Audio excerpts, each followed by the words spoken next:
Hello guys, आपका स्वागत है मेरे YouTube channel basic to advance में।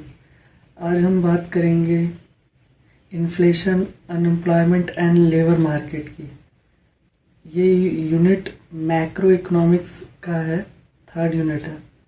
It's a most important unit. इसमें से हम ऐसा कह सकते हैं कि 15 से 20 नंबर का हमारा वेटेज रहता है 75 में से।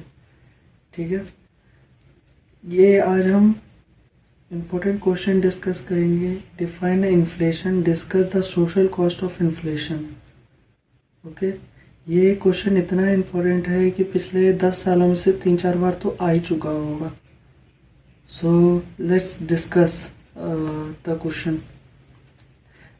Define inflation. इन्फ्लेशन क्या है, पहले इसके बारे में डिस्कस करते हैं। Inflation refers to the rise in the price of most goods and services of daily.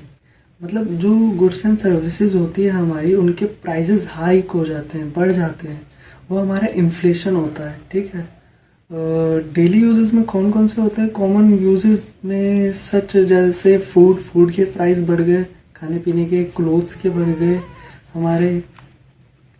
फिर देखा जाए तो हाउस के बढ़ गए। इन सब के प्राइसेस हाई हो जाते हैं तो हम समझ लेते हैं कि हाँ इन्फ्लेशन है। और also it's also leading to a fall in the purchasing power of money। हमारे क्या है, परचेजिंग पावर भी घट जाती है ना। जैसे मतलब अब हमारे पास इनकम तो सीमित होती है, इनकम तो जल्दी से बढ़ाई नहीं जा सकती। तो लेकिन जब हमारा इनकम सीमित है और हमें जो मिल रहा है गुड्स एंड सर्विसेज, उनके प्राइजेस हाई हो रहे हैं, तो हमारे परचेजिंग पावर घट जाती है। ठीक है, ये मेनली अकर किन की वजह से होता है, मतलब पैदा किन की वजह से होता है? सिक्लिकल अनएम्प्लॉयमेंट की वजह से और सप्लाई शॉक की वजह से। Cyclical unemployment physical and monetary policy से होता है। अब जैसे ही मान के चलो गवर्नमेंट ने कुछ चेंजेस किया अपने टैक्सेस में या किसी में, तो उससे प्रोड्यूसर में चेंजेस होगा, तो लोगों का अनएम्प्लॉयमेंट होगी, जनरेट होगी। तो अनएम्प्लॉयमेंट जब जनरेट होगी तो लोग काम नहीं करेंगे तो प्रोडक्शन नहीं होगा तो फिर गुड्स एंड सर्विसेज के प्राइस हाइक हो जाएंगे। ठीक है, और सप्लाई शॉक ये इंटरनेशनल ऑयल जो हमारा होता है उसमें शोक आने से, मतलब उधर उत्पादन कम होता है, उधर हमारा ऑयल में उत्पादन कम होता है, तो ऑयल की जो यहाँ पे डिपोर्ट होता है, यहाँ पे आता है, तो उनके कम, यहाँ पे भी कम आएगा, तो ज़्यादा पैसों में आएगा तो लोग ट्रांसपोर्ट कॉस्ट ज़्यादा चार्जेस करेंगे, जिसकी वजह से भी प्राइजेस हाई होते हैं। ठीक है, अच्छा चलो बात करते हैं सोशल कॉस्ट की। Inflation impose certain social cost. Inflation कुछ सोशल कॉस्ट की वजह से भी उत्पन्न होती है, इररिस्पेक्टिव वेदर हो परफेक्टली एंटिसिपेटेड हो इम्परफेक्टली एंटिसिपेटेड हो। परफेक्टली एंटिसिपेटेड क्या होता है उसके बारे में पहले बात करते हैं। चलो,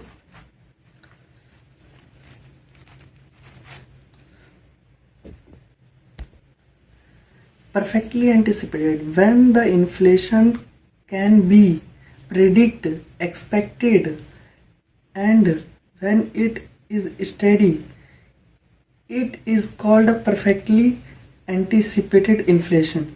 अब क्या है जो हम प्रेडिक्ट करें? अब इसमें क्या हो जाता है कि हम मान के चलो, इसे हम कह सकते हैं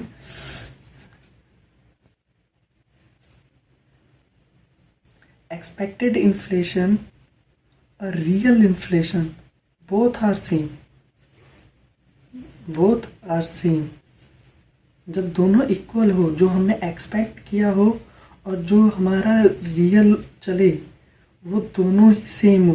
कह रहा है ना, व्हेन इट स्टेडी, मतलब स्थिर रहे वो है। कौन कौन से जो हमने प्रेडिक्ट किया है, एक्सपेक्टेड है, वो हमारा स्थिर रहे, वो हमारा कहता है परफेक्टली एंटिसिपेटेड इन्फ्लेशन। हम परफेक्टली एंटिसिपेट हुए हैं उन के साथ, उस इन्फ्लेशन के साथ।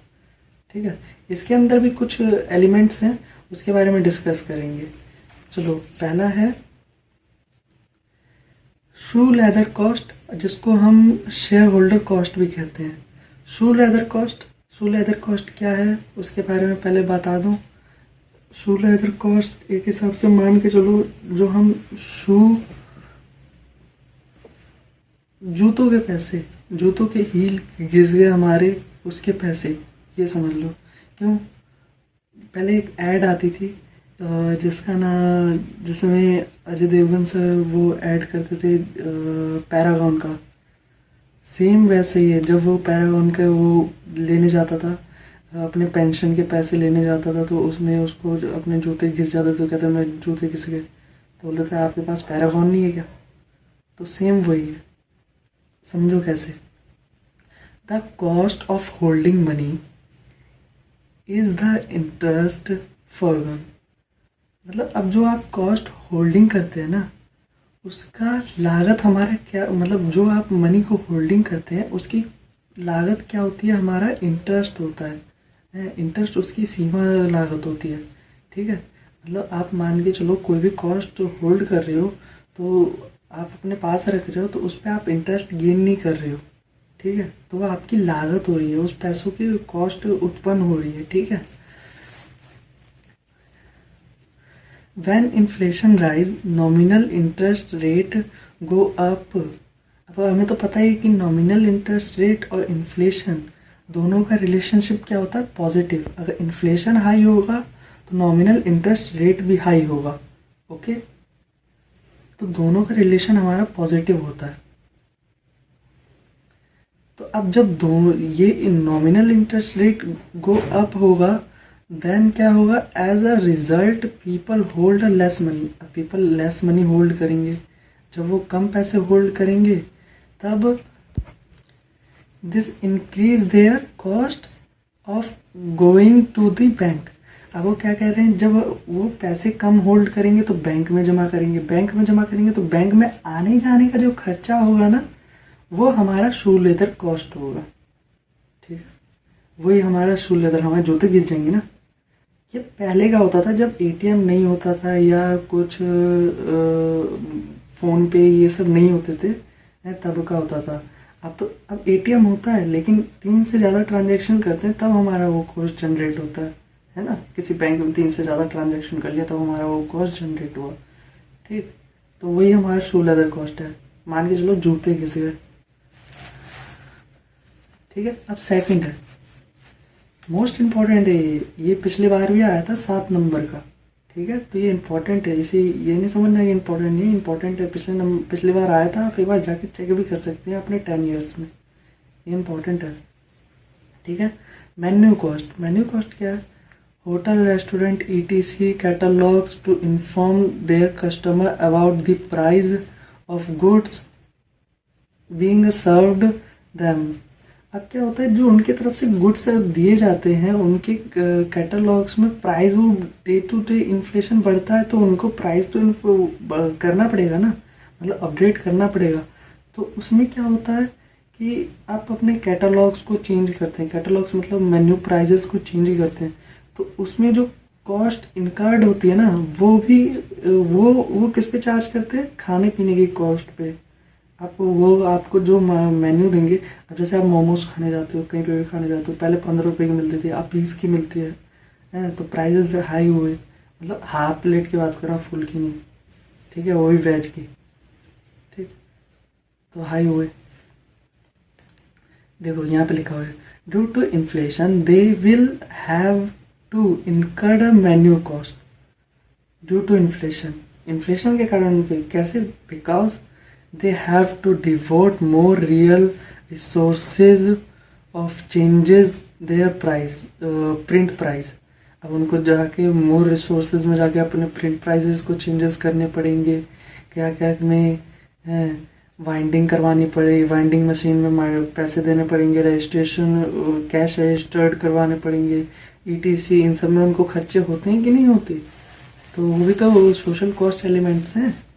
आप देखो, एक थर्ड पॉइंट क्या कहता है? Cost of relative price, relative price variability, ठीक है। ये कब होता है? इन inflation firm facing a menu cost do not change the price frequently. अब क्या होता है कि मतलब इन्फ्लेशन में बार बार वो मेन्यू कॉस्ट को तो चेंज नहीं कर सकता ना। एक बार चेंज कर दिया, पता चला 2 महीने बाद फिर से इन्फ्लेशन बढ़ रहा है किसी भी मतलब आलू प्याज के इन सब चीज़ों के, तो बंदा बार बार तो नहीं चेंज कर सकता ना। हाँ, क्योंकि वो कस्टमर भी कहेगा अरे यार ये तो बार बार चेंज कर रहा है, पागल है क्या है, क्यों चेंज कर रहा है बार बार, हम इसकी दुकान में नहीं जाएंगे। तो इसके कारण वो नहीं चेंज करता। नहीं चेंज करता तो क्या होता है, उसका जो प्राइस है वो नहीं ले पाता, तो उसको भी वो कॉस्ट बियर करना पड़ता है। फिर दूसरे ही वाले बढ़ा देते हैं तो उसको भी वो इन्फ्लेशन का कॉस्ट बियर करना पड़ता है। लेकिन जब वो फिर बढ़ाता है तो फिर ज़्यादा हाइक करता है। ठीक है, बढ़ाएगा वो, लेकिन फिर बहुत ज़्यादा ही बढ़ा देगा। ठीक है, पहले दूध के कैसे बढ़ते थे, 50 पैसे ये वो, 50 पैसे 25 पैसे। अब दूध कैसे बढ़ता है, सीधा 1 रुपये 2 रुपये। ठीक है, higher the rate of inflation implies greater relative price of variability।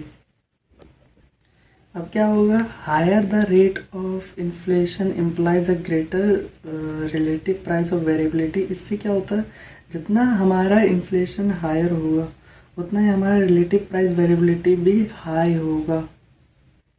अब बात करते हैं टैक्स डिस्टॉर्शन। टैक्स डिस्टॉर्शन हमारा क्या होता है, टैक्स की चोरी। ठीक है, लोग टैक्स की चोरी करते हैं। अब तो उससे भी इन्फ्लेशन बढ़ता है। इन्फ्लेशन बढ़ने के बाद कारण वो टैक्स की चोरी करते हैं और उससे भी इन्फ्लेशन वो बढ़ा देते हैं। ठीक है, कैसे, अब देखो, most tax provision do not take into account of inflation. अब देखो, जो भी हम टैक्स प्रोविजन बनाते हैं इन्फ्लेशन को मद्देनजर रखते तो नहीं बनाते हैं। सरकार जो भी बनाती है वो टैक्स प्रोविजन वो इन्फ्लेशन को देख के तो नहीं बनाते ना। वो तो बस ये देखते हैं किसान कितने हैं, हमारा वोट कितना आएगा, ये कितना हुआ, फलना ढिकना, जिसको देख के बना लेती है। ठीक है, लेकिन कभी भी वो इन्फ्लेशन को मद्देनजर रख के नहीं बनाती है। तो इसके कारण क्या होता है, इसीलिए inflation can change individual tax liabilities. इससे हमारा इंडिविजुअल टैक्स लायबिलिटीज को वो चेंज कर देता है। इंडिविजुअल्स टैक्स कम पे करते हैं, क्यों, क्योंकि अब वो सोचते हैं कि जो हम ज़्यादा मतलब इन्फ्लेशन बढ़ गया, हमारे पास पैसे नहीं रहे, तो हम टैक्सेस की थोड़ा थोड़ा ना बचाने की कोशिश करते हैं, जिससे हम कहीं ना कहीं खर्च कर सकें, कहीं ना कहीं अपने परचेजिंग पावर को स्ट्रॉन्ग कर सकें। ठीक, अब क्या होता है, ये लीड्स करता है distortion in the supply of labour.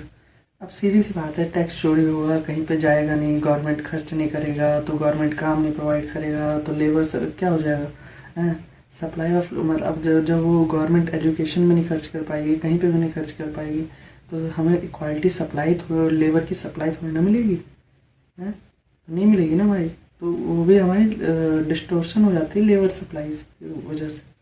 ठीक है,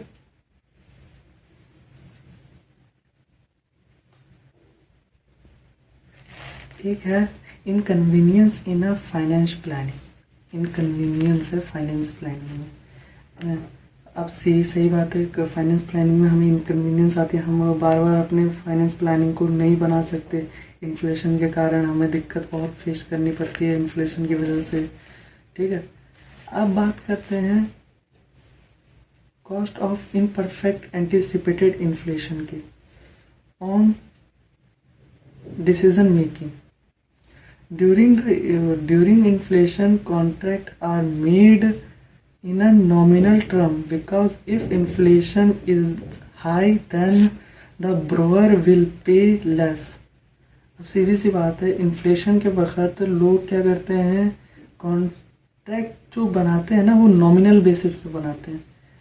क्यों, इन्फ्लेशन हो गया, इन्फ्लेशन होने से उसकी प्राइस हाई हो गई, तो जिसने पैसे दिए होंगे और जिसने पैसे लिए होंगे तो उसके हिसाब से क्या होगा, अगर उसने 2% इंटरेस्ट लिया होगा या 4% इंटरेस्ट लिया होगा, मान के चलो बैंक फिर इंटरेस्ट बढ़ा रही है, तो उस बेचारे को तो कम इंटरेस्ट मिल रहा है ना, है। और जो लेने वाला था वो खुशी खुशी वो सोच रहा होगा कि भाई मैंने वो इंटरेस्ट रेट बढ़ने से पहले ही मैंने ले लिया, मेरे को अब कम पैसा पे करना पड़ेगा।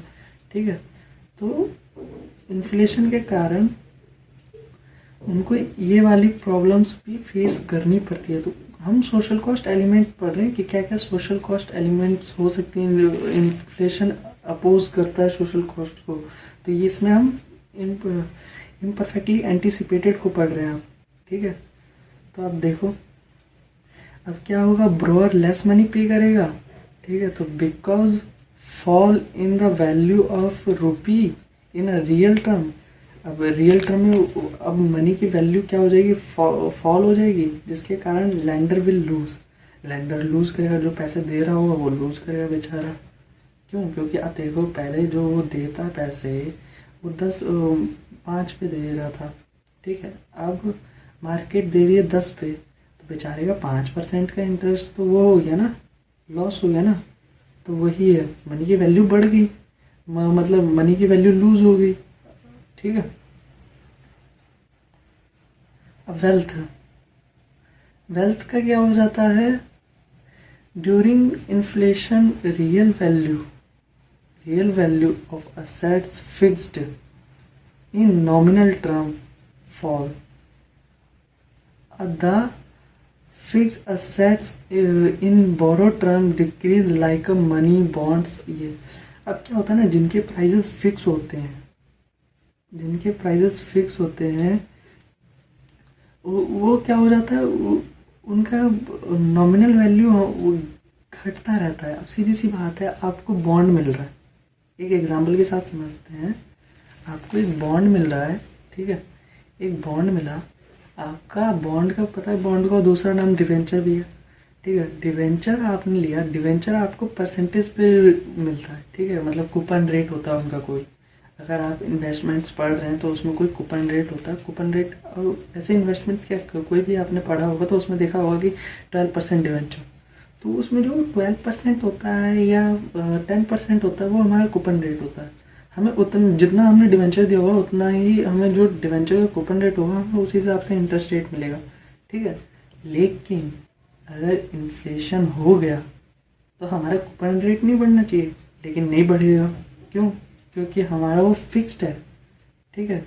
फिक्स्ड होने के कारण, फिक्स्ड असेट्स होने के कारण वो नॉमिनल टर्म में फॉल होती है, लेकिन हमारी वैल्यू क्या हो जाती है, उसकी डिक्रीज होती जाती है, मनी की वैल्यू क्या हो जाती है, उसकी डिक्रीज हो जाती है, ठीक है। अगर सोशल कॉस्ट को इसमें इसको ऐसे भी समझना है तो सीधा सा ऐसे समझ लो कि पैसा का जो वैल्यू घट गया, पैसे की वैल्यू घट गई, ठीक है।